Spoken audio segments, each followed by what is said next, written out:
Halo semua. Apa kabar untuk hari ini? Semoga harimu selalu menyenangkan ya bro. Selamat datang di channel YouTube saya. Tolong dibantu subscribe, like dan share ya, supaya saya terus semangat bikin kontennya. Wakakakak. Soul Land 4 Chapter 357. Chapter 357 Sore Iblis. TL, Golden Loom. Apa yang sedang terjadi? Ying Lohong mengerutkan kening dan menatap Lan Xuanyu. Lan Xuanyu merenung sejenak dan berkata, Din, ini mungkin disebabkan oleh perubahan yang terjadi pada tubuh saya. Kemarin saya mendapat permata berwarna pelangi dari lelang slek kami. Pada saat itu, saya merasa permata itu sepertinya ada hubungannya dengan saya. Setelah saya membawanya kembali dan memakainya untuk membantu kultivasi saya, garis keturunan saya sepertinya telah mengalami beberapa perubahan. Tidak cukup mencapai tingkat kebangkitan kedua, tetapi dua jenis garis keturunan saya menyatu dan melengkapi satu sama lain lebih dekat dari sebelumnya, yang memungkinkan saya untuk meningkat pesat. Tetapi karena itu, tidak ada lagi energi yang bertentangan dalam garis keturunan saya. Mungkinkah ini disebabkan oleh ini? Dia tidak bisa menyembunyikan fakta bahwa dia telah memenangkan permata berwarna pelangi. Ada catatan di rumah lelang, dan Ling Yi adalah juru lelang. Tapi dia tidak berbicara tentang apa yang dia lihat di alam mimpi itu, karena spekulasinya tentang garis keturunan Dewa Naga terlalu mengejutkan, dan dia tidak ingin dibedah sebagai spesimen penelitian.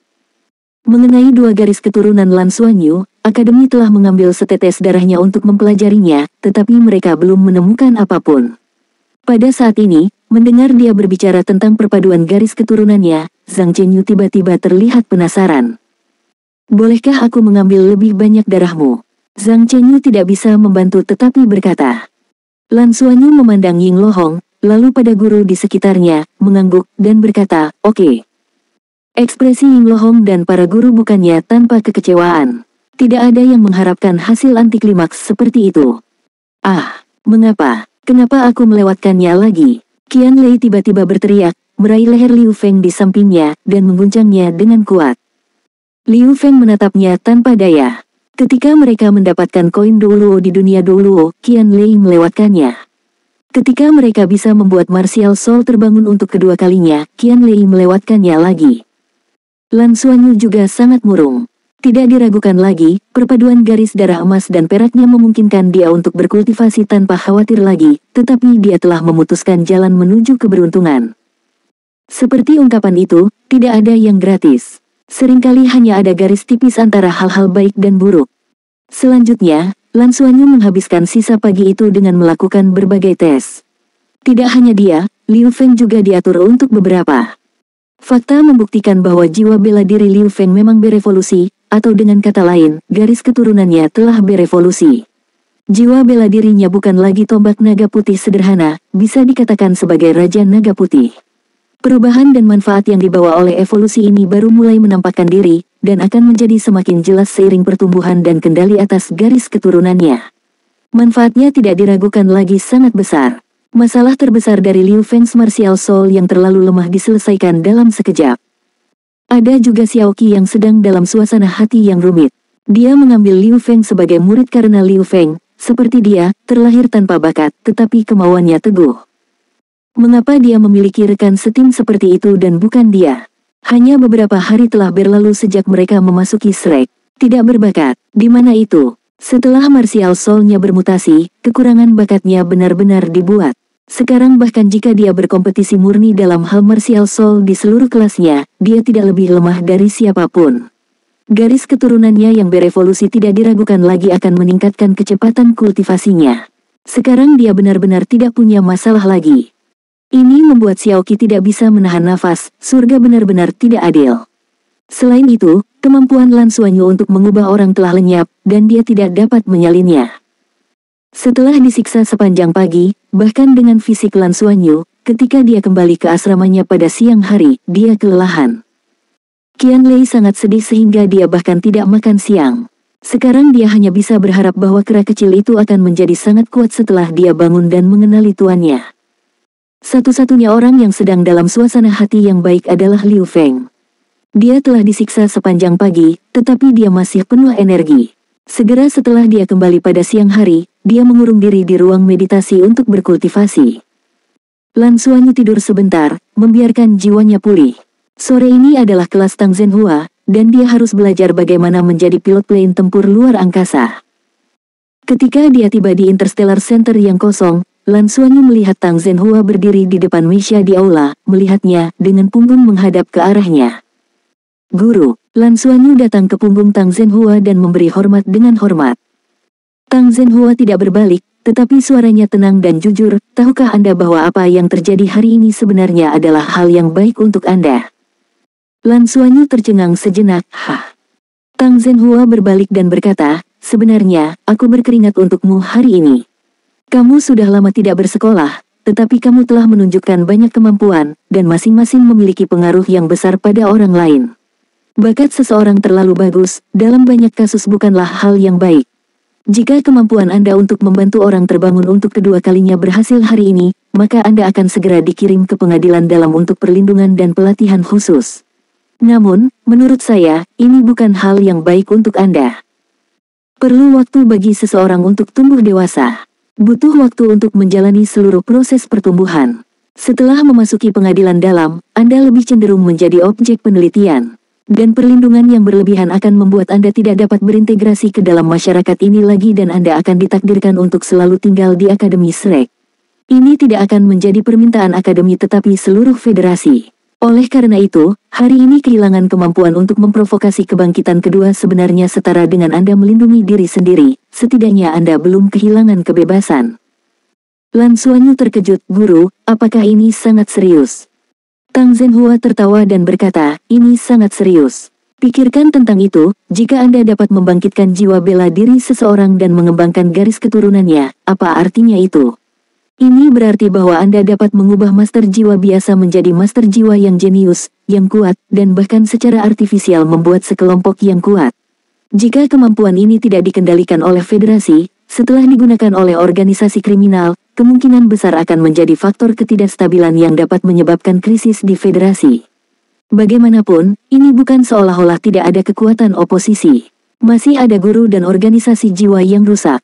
Oleh karena itu, begitu kemampuan Anda terbentuk, federasi pasti tidak akan membiarkan Anda jatuh ke tangan orang lain. Mereka secara alami akan melindungi Anda secara berlebihan, yang akan membuat Anda kehilangan kebebasan terpenting Anda. Itu sebabnya aku berkeringat untukmu hari ini. Kamu telah diperhatikan oleh School of Life. Afinitas dan fisik energi kehidupan Anda telah membuat Akademi menaruh banyak perhatian kepada Anda. Itu sama ketika Anda membuat master jiwa lain melakukan keterampilan martial soul fusion. Jika Anda mampu membuat orang terbangun untuk kedua kalinya, kemampuan Anda akan berada di luar kendali Akademi. Ini adalah berkah terselubung. Apakah kamu mengerti apa yang saya maksud? Lan Xuanyu berpikir sejenak, saya pikir saya sudah mengerti sedikit. Itu bagus kalau kamu mengerti. Di periode waktu berikutnya, Anda harus memperhatikan untuk tidak menonjolkan diri. Bahkan jika Anda telah membuat beberapa kemajuan besar, jangan terlalu menonjol, dan jangan biarkan kehadiran Anda begitu kuat. Namun, jika sesuatu terjadi pada Anda di masa depan, ingatlah untuk memberitahu saya terlebih dahulu. Ya guru. Tang Zhenhua tersenyum dan berkata, ayo pergi dan mulai belajar hari ini. Karena garis keturunan Anda telah menyatu dan meningkatkan kemampuan fisik Anda secara keseluruhan, maka saya pikir intensitas pelatihan kita harus ditingkatkan. Guru, bukan. Tang Zhenhua berkata dengan acuh tak acuh, saya tahu saya terlalu baik kepada Anda. Anda masih memiliki energi untuk melakukan segala macam hal. Ke depan, saya akan menjadi guru yang baik yang serius dan bertanggung jawab. Kursus hari ini adalah aku mengejarmu dan membunuhmu. Nyeri akan mencapai 50%. Cari tahu sendiri apa yang harus Anda lakukan. Sore ini, bagi Lan Xuanyu, pasti akan menjadi sore yang menyebalkan. Ini adalah pertempuran plane luar angkasa pertamanya melawan Tang Zhenhua secara langsung. Di medan yang kompleks dan hanya mereka berdua, 1 lawan 1. Soul Land 4 Chapter 358. Chapter 358 Inti-inti Sutua. TL, Golden Loom. Hasil, Sungai Air Mata. Lan Xuanyu belajar melalui pengalaman betapa terampilnya Tang Zhenhua, dan juga betapa kejamnya dia. Keterampilan tempur Tang Zhenhua dapat digambarkan seperti ini, di bawah serangannya, Lan Xuanyu merasa seperti seekor sapi yang dengan terampil dipotong-potong oleh seorang tukang daging. Di bawah kendali Tang Zhenhua, laser jiwanya menghancurkan pejuang luar angkasa Lan Xuanyu lagi dan lagi. Satu sayap terlempar, dan saat planenya jatuh, ia terus-menerus terkena laser jiwa, membuatnya terbang berulang kali tanpa pernah menghancurkannya. Rasa sakitnya bisa dengan mudah dibayangkan. Ketika dia keluar dari polong simulasi, dia muntah di tanah selama 10 menit penuh. Sore ini benar-benar meninggalkan kesan dan bayangan yang tak terhapuskan pada dirinya. Itu juga membuatnya menyadari untuk pertama kalinya bahwa plane tempur luar angkasa juga bisa diterbangkan seperti itu. Lan Xuanyu kembali ke asramanya dengan hampir merangkak. Awalnya, dia berencana pergi ke Danau Dewa Laut untuk berkultivasi malam itu, tetapi dia tidak bisa bergerak 1 inci pun dalam kondisinya saat ini. Dengan enggan menopang dirinya untuk duduk diam di ruang meditasi, dia dengan cepat memasuki keadaan meditasi, dan dia sangat lelah sehingga dia bahkan tidak dapat diganggu oleh pikiran yang mengganggu. Pada saat yang sama, Qianlei dikirim ke kota langit abadi oleh Ying Lohong. Qianlei ditutup matanya dan dibimbing oleh Ying Lohong ke tempat misterius itu. Ketika penglihatannya menjadi jelas lagi, dia berada di sebuah ruangan besar. Ruangan ini sangat aneh, dengan lingkungan yang serba hijau. Begitu Ying Lohong melepaskan penghalang jiwa pelindung yang mengelilinginya, Qianlei tiba-tiba merasakan perasaan tercekik yang kuat. Energi kehidupan di sini terlalu kaya, begitu kaya sehingga sulit bernapas. Ia berada di ruang melingkar dengan tinggi sekitar 10 meter dan diameter sekitar 30 meter. Tanah dan dindingnya ditutupi tanaman merambat, dan tanaman merambat itu memancarkan fluoresensi samar. Ootsu menatapnya sambil tersenyum, "Kamu sedikit gendut terlihat cukup manis bukan? Sayangnya, ketertarikan Anda pada energi kehidupan terlalu rendah." Ying Lohong terbatuk. Ootsu berkata, "Jangan khawatir, aku tidak akan mencuri muridmu bersamamu. Sejujurnya, jika bukan karena akar Ivy of Life terlalu berharga bagi kami, saya akan sangat tidak mau menyerahkan pria kecil itu kepada Anda." Lelaki kecil ini memiliki aura kehidupan yang sangat kuat, dan inti kehidupannya adalah sesuatu yang unik dalam jenisnya. Seharusnya sangat menjanjikan setelah berkultivasi. "Fatih, kamu harus memberinya makan dengan baik di masa depan." "Iya, pastinya," Qianlei berkata dengan serius. Semakin tua Su memuji kera kecilnya, semakin bersemangat dia. Ootsu tersenyum sedikit dan berkata, "Kalau begitu mari kita mulai. Anda duduk di tengah. Tidak peduli apa yang terjadi setelah itu, jangan bergerak." "Baik." Qianlei dengan tidak sabar berlari ke tengah ruangan, di mana ada kasur kayu, dan dia duduk di atasnya. Ying Lohong berinisiatif mundur ke samping untuk menonton. Ootsu tidak peduli padanya, jika bukan karena Ivy of Life yang terlalu penting, pada kenyataannya Qianlei tidak akan pernah memenuhi syarat untuk datang ke kota langit abadi. Energi kehidupan di sini sangat kaya, tetapi juga sangat berharga.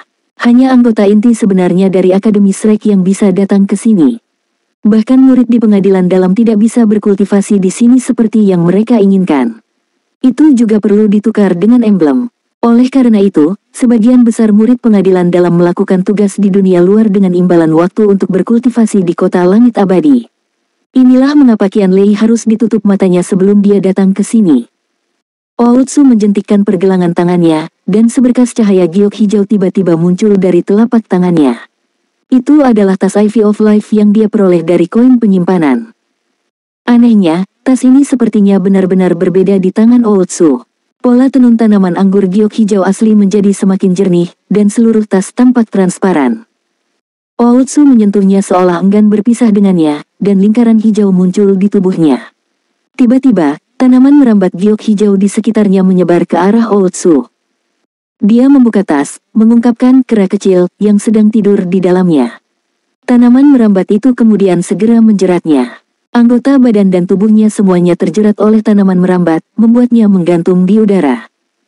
Tanaman merambat bergerak perlahan, dan kera kecil diangkut di depan Qianlei. Tubuhnya terbuka sepenuhnya, baru kemudian Qianlei melihat bahwa kera kecil itu tingginya sekitar 1 meter, dengan rambut emas pucat yang jarang, wajah sedikit keriput, dan itu benar-benar tidak terlalu tampan. Dengan kepala dimiringkan, sepertinya dia tidur sangat nyenyak. Ekspresi Su tua menjadi serius, dia berjalan ke samping, perlahan-lahan mengangkat tangan kanannya, dan menyentuh dahi kera kecil itu dengan jari-jarinya. Secara bertahap, tubuh Ootsu mulai bergetar sedikit, dan seluruh tubuhnya mulai memancarkan warna hijau yang kaya, dan tanaman merambat hijau terus-menerus keluar dari punggungnya dan menari di udara. Melihat pemandangan ini, Yingluhong tidak bisa menahan diri untuk tidak tersentuh. Dia ingin mengatakan sesuatu, tapi akhirnya menahannya. Mata Oultsu sedikit menyipit, dan tiba-tiba berubah menjadi warna giok hijau yang sangat jernih, seolah-olah diukir dari batu giok. Dari jari telunjuk kanannya yang sedikit gemetar, tiba-tiba, setetes cairan hijau tua perlahan terwujud. Oultsu, Yingluhong akhirnya tidak bisa membantu tetapi berteriak. Su tua menoleh untuk menatapnya, wajah lamanya tersenyum, gadis kecil, apakah kamu benar-benar berpikir aku akan memanfaatkan junior? Terlebih lagi, jika saya tidak melakukan ini, bagaimana saya bisa memastikan bahwa makhluk kecil ini akan bertahan? Apakah menurutmu orang tua ini bisa menarik kembali kata-katanya? Saat dia berbicara, dia menjentikkan jarinya, dan tetesan cairan hijau tua segera meresap ke dahi kera kecil itu. Tiba-tiba, seluruh tubuhnya bergetar, dan tubuh aslinya yang berwarna coklat tiba-tiba berubah menjadi giok hijau, menciptakan pemandangan yang sangat aneh. Wajah Oultsu menjadi pucat setelah tetesan cairan hijau tua terwujud. Dia menarik napas dalam-dalam dan bergumam pada dirinya sendiri, rugi, rugi. Tulang tuaku yang malang. Qianlei menatap kosong pada apa yang terjadi di depannya. Dia hanya bisa menebak secara samar bahwa tetesan cairan hijau tua yang baru saja ditembakkan Sulau sepertinya adalah sesuatu yang luar biasa. Pada saat yang sama, gelombang cahaya hijau giok mulai membanjiri kera kecil itu dari tanaman merambat yang menjeratnya. Tiba-tiba, tubuh kera kecil itu semakin gemetar. Oultsu menarik napas dalam-dalam dan sepertinya sudah pulih, dan berkata kepada Qianlei, orang kecil ini telah tertidur terlalu lama, begitu lama sumbernya telah terpengaruh dan hampir habis. Jika bukan karena energi inti kehidupannya cukup kuat, ditambah perlindungan dari IV of Life, ia akan mati sejak lama. Oleh karena itu, jika Anda ingin menghidupkannya kembali, kita perlu membangkitkan semua fungsi kehidupannya dan pada saat yang sama melengkapinya dengan sumber energi kehidupan yang paling murni. Setetes sumber kehidupan orang tua ini sudah cukup untuk memastikan bahwa ia dapat memulihkan kehidupannya tanpa merusak fondasinya. Ya, terima kasih, tetua. Su. Qianlei buru-buru mengucapkan terima kasih lagi dan lagi. Oultsu tersenyum dan berkata, hal kecil ini sangat spesial. Saya juga ingin melihat apa yang akan terjadi ketika ia tumbuh di masa depan. Ketika saya memberi isyarat kepada Anda, gigit jari Anda dan biarkan darah Anda menandai dahinya, berpasangan dengan sumber kehidupan saya yang baru saja saya gabungkan, itu akan membekas di atasnya. Saat dia bangun, melihat Anda pada pandangan pertama, dia pasti akan mengenali Anda sebagai tuannya. Apakah saya jelas? Saya harus menggigit jari saya. Itu menyakitkan. Qianlei tiba-tiba berubah menjadi wajah pahit. Oultsu tersenyum dan berkata, takut sakit. Maka Anda tidak perlu melakukannya. Tidak masalah. Jangan bicara omong kosong, dengarkan Su tua. Suara omelan Yingluhong terdengar. Itu adalah hasil dari setetes esensi kehidupan Oultsu. Orang harus tahu, di Akademi Shrek, ada beberapa hal yang dianggap sangat berharga. Lambang merah tingkat tertinggi diperlukan untuk ditukar dengan ini. Harta super surga dan bumi seperti itu sangat langka seperti bulu burung phoenix. Dan esensi kehidupan Oultsu adalah salah satunya. Solen 4 Chapter 359. Chapter 359 Fusi. TL, Golden Lung. Yingluhong tidak menyangka Oultsu akan menggunakan setetes esensi hidupnya. Dengan ini, bahkan jika kera kecil itu adalah binatang biasa, ia pasti akan berkembang menjadi makhluk hidup yang sangat kuat. Seseorang harus tahu, ini adalah hasil dari kultivasi selama 1000 tahun Su tua. Dia sendiri tidak bisa memeras lebih dari beberapa tetes. Dan itu akan merusak sumbernya. Suasana hati Yingluhong agak rumit saat ini. Sambil mengagumi Su tua, dia juga tidak bisa tidak mengingat penampilannya yang biasa, dan dia merasa sedikit tidak percaya. Tubuh kera kecil itu terus-menerus gemetar. Qianlei adalah yang paling dekat dengannya. Dia menemukan bahwa dari tubuh kera kecil, lebih banyak rambut mulai tumbuh, dan rambut aslinya yang kering dan jarang berangsur-angsur menjadi lebih tebal. Kulitnya yang keriput perlahan membengkak. Lebih tepatnya, itu mulai menjadi gemuk. Lampu hijau giok di tubuhnya berangsur-angsur berkurang, dan kera kecil itu mulai terlihat lebih sehat saat ia semakin gemuk. Setidaknya lipatan kulitnya yang kering terentang. Rambut tipisnya yang awalnya pucat keemasan berangsur-angsur berubah menjadi keemasan. Qianlei mengepalkan tinjunya, dia merasa sedikit gugup. Harap kuat, dia bergumam dalam hati. Selesai, gigit dirimu sendiri, kata Oultsu tiba-tiba. Qianlei buru-buru meletakkan jarinya ke mulutnya, tetapi dia sedikit ragu-ragu ketika itu ada di depan mulutnya karena takut akan rasa sakit. "Percepat," Ying Lohong mendesak. Qian Lei menguatkan dirinya, menggigit dengan keras, dan rasa sakit yang tajam menyebar ke otaknya, diikuti dengan rasa asin di mulutnya. Ootsu membuang sebatang pohon anggur, mengambil tangannya dan dengan cepat menekannya ke wajah kera kecil itu. Qian Lei menahan rasa sakit dan buru-buru mengarahkan jari telunjuknya ke tengah alisnya. Adegan aneh kemudian muncul. Qian Lei hanya merasakan kekuatan hisap datang dalam sekejap. Dahi kera kecil itu benar-benar mengisap jari telunjuknya. Tubuh kera kecil itu bergetar hebat lagi, dan seketika, matanya tiba-tiba terbuka. Matanya yang kuning kecoklatan sangat jernih, seperti permata. Anehnya, pupilnya ternyata berwarna emas. Itu tampak sedikit lamban dan bingung. Ketika dia melihat Qian Lei di depannya pada pandangan pertama, itu tidak bisa membantu tetapi berkedip tanpa sadar. Ootsu sudah minggir. Pada saat ini, sangat penting bagi kera kecil untuk hanya melihat Qian Lei. Dan kemudian, tiba-tiba Qian Lei merasakan tubuhnya bergetar hebat, dan seluruh tubuhnya mulai menghasilkan fluktuasi kekuatan jiwa yang kuat. Sepertinya ada kekuatan tidak jelas yang mendorong kekuatan jiwanya beredar. Dengan suara ding yang tajam, koin panggilnya muncul dari udara tipis, dan 2 cincin jiwa muncul dari tubuh Qian Lei. Sejenak, Qian Lei tiba-tiba merasakan tubuh kera kecil itu tiba-tiba menyala, berubah menjadi cahaya keemasan yang cerah. Segera setelah itu, aura kehidupan yang kuat mengalir ke wajahnya. Dia tidak tahu apakah ini berasal dari esensi kehidupan Sutua atau kera kecil. Cahaya keemasan tiba-tiba menyerbu dan menyelimuti seluruh tubuhnya. Ootsu, Ying Lohong mendatanginya dalam sekejap. Ootsu mengangkat tangannya untuk menghentikannya, menyempitkan matanya, dan berkata, "Tidak apa-apa. Perubahan ini agak menarik. Kera kecil sama sekali bukan hewan biasa. Sepertinya merasakan sesuatu karena esensi hidup saya. Itu baru saja bangun dan sudah akan berkembang. Fatih kecil ini harus terhubung dengannya karena cetakan kehidupan, dan dia akan mendapat manfaat seiring dengan evolusinya. Itu tidak akan menjadi hal yang buruk. Jangan khawatir, sumber kehidupan si kecil berlemak semakin kuat. Si kecil itu masih bingung, ini bukan sesuatu yang dikehendaki, tidak akan berbahaya.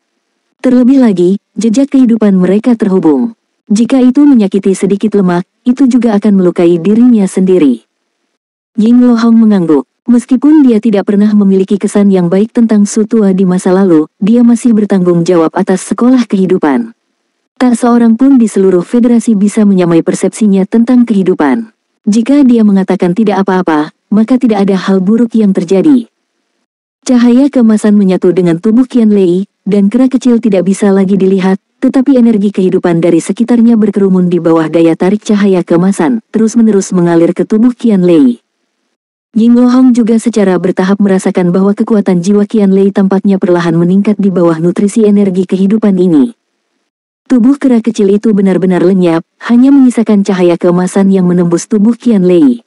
Ying Lohong samar-samar melihat bahwa Qian Lei mulai menumbuhkan beberapa rambut emas muda, dan tubuhnya sepertinya menjadi sedikit lebih gemuk. Apakah ini fusi? Apakah kera kecil itu benar-benar menyatu dengan tubuh Qian Lei? Ini sudah di luar cakupan pengetahuan Master Jiwa. Bahkan bagi Sutua, ini adalah pertama kalinya dia melihat situasi seperti itu terjadi. Tapi fluktuasi aura kehidupan dan kekuatan jiwa Qian Lei memang terus tumbuh lebih kuat. Tiba-tiba, cahaya keemasan menyatu dengan ganas. Detik berikutnya, tubuh Qian Lei bergetar hebat, dan lingkaran cahaya dilepaskan darinya. Ketika halo ini muncul, Ying Lohong dan Sulao sama-sama terkejut. Itu adalah lingkaran cahaya emas gelap, dan 2 cincin jiwa ungu Qian Lei muncul bersamanya pada saat bersamaan. Sebuah cincin jiwa varian, Ying Lohong berseru kaget. Biasanya, cincin jiwa Master Jiwa hanya bisa mengambil di antara beberapa warna terkenal. Putih melambangkan 10 tahun, kuning 100 tahun, ungu 1000 tahun, hitam 10.000 tahun, dan merah 100.000 tahun. Tetapi warna lain juga ada, sepanjang sejarah Master Jiwa beberapa cincin jiwa varian telah muncul. Misalnya, cincin jiwa emas legendaris yang melambangkan 1.000.000 tahun, dan emas putih yang juga melambangkan 1.000.000 tahun. Ada juga cincin jiwa emas oranye dari binatang besar, dan cincin jiwa hijau emas yang mewakili sekolah kehidupan, dan seterusnya. Tapi tidak peduli apapun jenis cincin jiwa itu selalu merupakan keberadaan yang sangat kuat. Ying Lohong sangat yakin bahwa, setidaknya dalam sejarah Akademi Shrek, tidak pernah ada cincin jiwa emas gelap. Apa yang diwakili oleh cincin jiwa varian seperti itu? Binatang kecil yang datang dari puluhan ribu tahun yang lalu ini menggabungkan esensi kehidupan Sutua telah melahirkan cincin jiwa varian khusus, dan warna emas gelap itu tampak begitu kuat dan misterius. Apakah mereka mendapatkan emas? Kultivasi Qianlei awalnya tidak jauh dari level 3 cincin, dan tidak mengherankan jika dia menerobos untuk Yinglohong, tetapi cincin jiwa varian ini tampak sangat ajaib. Bahkan dia tidak bisa menahan rasa iri. Secara bertahap, cahaya di tubuh Qianlei menyatu, dan penyerapannya ke dunia luar sangat melambat. Rambut emas di tubuhnya juga perlahan ditarik kembali. Hanya tubuhnya yang tidak kembali ke bentuk aslinya. Dia sudah gemuk, tapi sekarang dia terlihat lebih gemuk.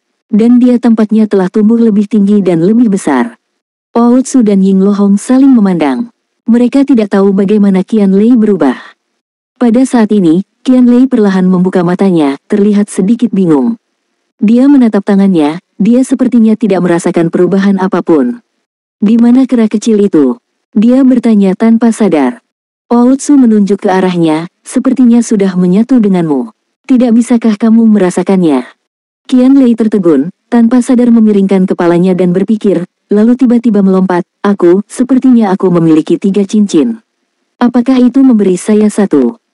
Yinglohong berkata, lepaskan keterampilan jiwa ketigamu untuk melihat apa itu. Iya, Qianlei buru-buru memobilisasi martial soul-nya, dan summoning coin-nya langsung muncul di tangannya. Dia juga terkejut saat melihat cincin jiwa emas gelap muncul di tubuhnya, dan dia sangat gembira, suci, emas hitam, keren sekali. Guru, cincin jiwa tingkat apa ini?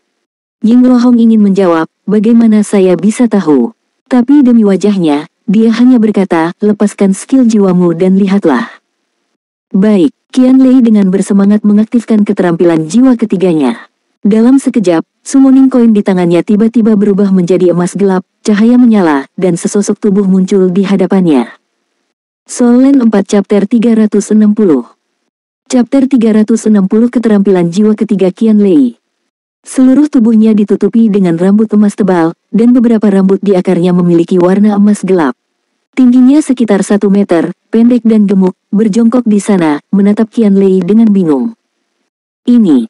Qianlei menggosok matanya, bagaimana kera kecil itu menjadi kera gemuk. Apa yang ada di depannya tidak diragukan lagi adalah si kecil dari sebelumnya, tapi jelas lebih gemuk, hampir terlihat seperti bola emas. Kera gendut itu juga menatapnya, dan tiba-tiba dia terkulai dan mendarat di Qianlei, sepasang lengannya langsung memeluk lehernya, lalu menyelipkan kepalanya ke dadanya. Qianlei relatif kekar di antara anak laki-laki berusia 12 tahun, dengan tinggi 1,6 meter, tetapi berat kera kecil ini benar-benar tidak bisa dianggap ringan, dan melompat ke arahnya segera membuatnya membuat ciuman pantatnya. Tanah. Kera kecil itu memeluk kepalanya, mencium wajahnya dengan mulutnya yang besar, dan terus melengkungkan tubuhnya ke arahnya. Jangan melawan, Anda harus mendekatinya, seolah-olah itu adalah kerabat dekat Anda. Binatang kecil ini memang dalam masa remaja, jadi jika Anda mendekatinya sekarang, dengan kehidupan Anda yang tercetak di atasnya, dia pasti akan terikat kepada Anda dan mengikuti Anda selamanya. Suara Ootsu terdengar. Qianlei tidak punya pilihan selain memeluk kera kecil itu, dan untuk sementara, dia tidak tahu harus berbuat apa. Cincin jiwa ketiga. Apa yang terjadi, Sutua? Yinglohong memandang Ootsu dengan bingung. Ootsu berkata dengan ekspresi aneh, aku tidak tahu. Bagaimanapun, makhluk ini belum pernah terlihat sebelumnya. Inti kehidupannya sangat kuat, yang setidaknya berarti vitalitasnya sangat kuat. Adapun fusi dengan sedikit lemak, ini mungkin karena jejak kehidupan, ditambah fakta bahwa lemak kecil baru saja menembus ketiga cincin, itu secara alami menyelesaikan fusi dengannya dan menjadi bagian dari dirinya.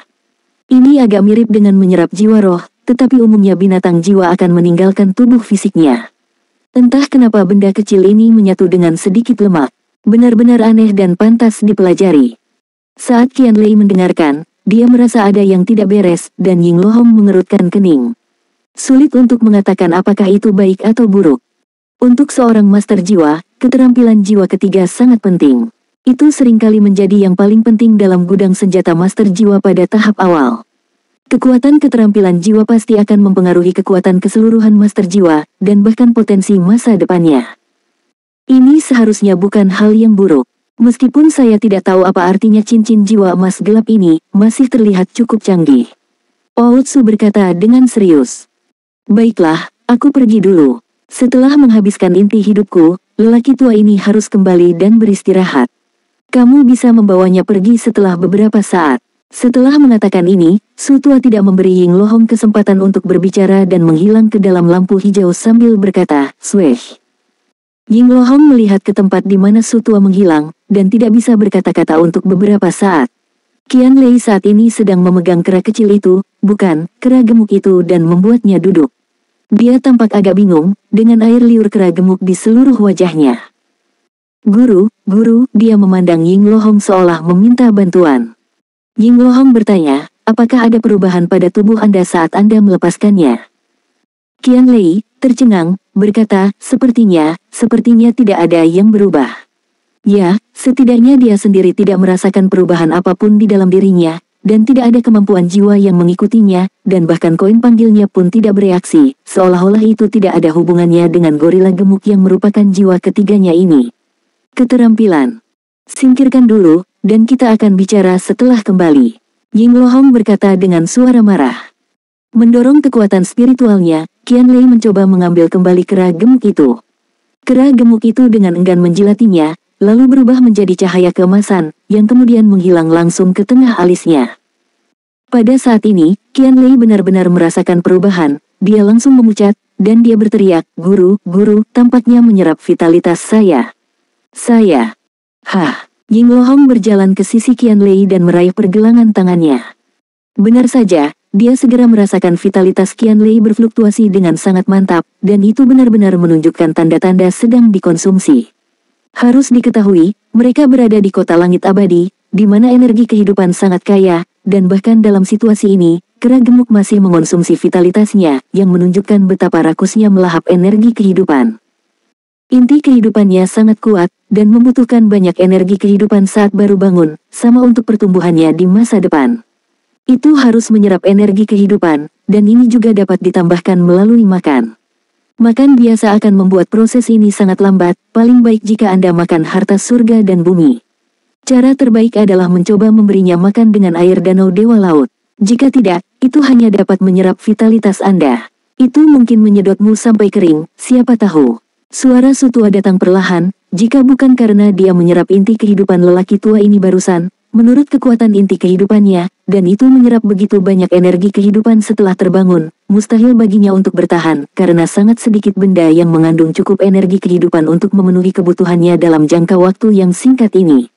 Oleh karena itu, Anda tidak mengalami kerugian dalam kesepakatan ini, tetapi saya belum tahu seberapa berguna itu nantinya. Qian Lei tiba-tiba merasakan keinginan untuk menangis, karena dia tiba-tiba mengerti satu hal. Setidaknya sejauh ini, mereka tidak tahu apa itu kera kecil, tetapi yang pasti adalah dia harus mengeluarkan banyak uang. Jika dia ingat dengan benar, air danau dewa laut harganya lambang putih hanya untuk 1 liter.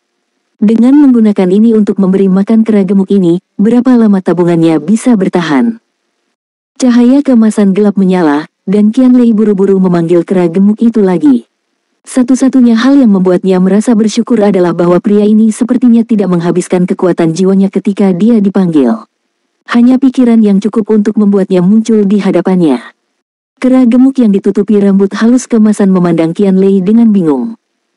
Qian Lei berkata dengan sedih, pertama-tama berhentilah menghisap vitalitasku, oke. Setelah kembali, aku akan mencarikanmu sesuatu untuk dimakan. Jika kau menghisapnya lagi, aku tidak akan tahan. Apa yang tidak dia sadari adalah setelah waktu yang singkat, warna kemasan kera gemuk itu sepertinya menjadi lebih tebal. Seolah bisa mengerti apa yang dia katakan, kera gemuk itu mengangguk padanya, tapi dengan ekspresi yang salah. Ketika dia mengirimnya kembali, Qian Lei tampak seolah-olah telah kehilangan jiwanya. Dia benar-benar tidak merasakan apa-apa dari memanggil orang ini, dan tampaknya makhluk kecil gemuk ini sepertinya tidak memiliki kekuatan bertarung. Ying Lohong juga menarik napas panjang, situasinya sepertinya tidak begitu baik. Bahkan jika itu tidak berguna, itu tidak akan menjadi masalah besar, poin krusial di sini adalah itu menempati posisi cincin jiwa ketiga Qian Lei. Ini tidak diragukan lagi memiliki pengaruh besar pada pertumbuhan Qian Lei. Jika seorang guru jiwa tidak mencapai alam dewa, total hanya ada 9 cincin jiwa. Untuk memiliki cincin jiwa keempatnya, Qian Lei harus mencapai peringkat 40, dan tidak diragukan lagi dia jauh dari itu. Lan Xuanyu belum tahu apa yang terjadi pada saudara baiknya. Saat ini, dia sedang bermeditasi dengan kelelahan total. Dia tidak menyadari bahwa permata berwarna pelangi di dadanya sedikit berfluktuasi, dan saat aura garis keturunannya pulih, permata itu semakin berkilau. Keesokan paginya, Lan Xuanyu mandi dan pergi ke kafetaria untuk makan. Mereka bisa memesan makanan di asrama, tapi ada juga kafetaria komunal. Makanan di kafetaria komunal lebih murah. Toh, tidak ada ongkos kirim. Qian Lei telah menghubunginya di pagi hari dan memintanya untuk pergi ke kafetaria. Ketika Lan Xuanyu datang ke kafetaria, dia melihat pemandangan yang mengejutkan. Qian Lei sedang duduk lesu di kafetaria tanpa makan, tetapi di sampingnya, seekor kera kecil gemuk dengan rambut halus kemasan di sekujur tubuhnya sedang makan dengan gembira. Lelaki kecil ini tidak pilih-pilih apapun, dia makan semuanya, meraih makanan dengan kedua tangannya dengan tetesan jus yang menetes di mana-mana. Itu dibangkitkan. Lan Xuanyu mendatangi Qian Lei dengan terkejut, melihat kera gemuk itu dengan takjub.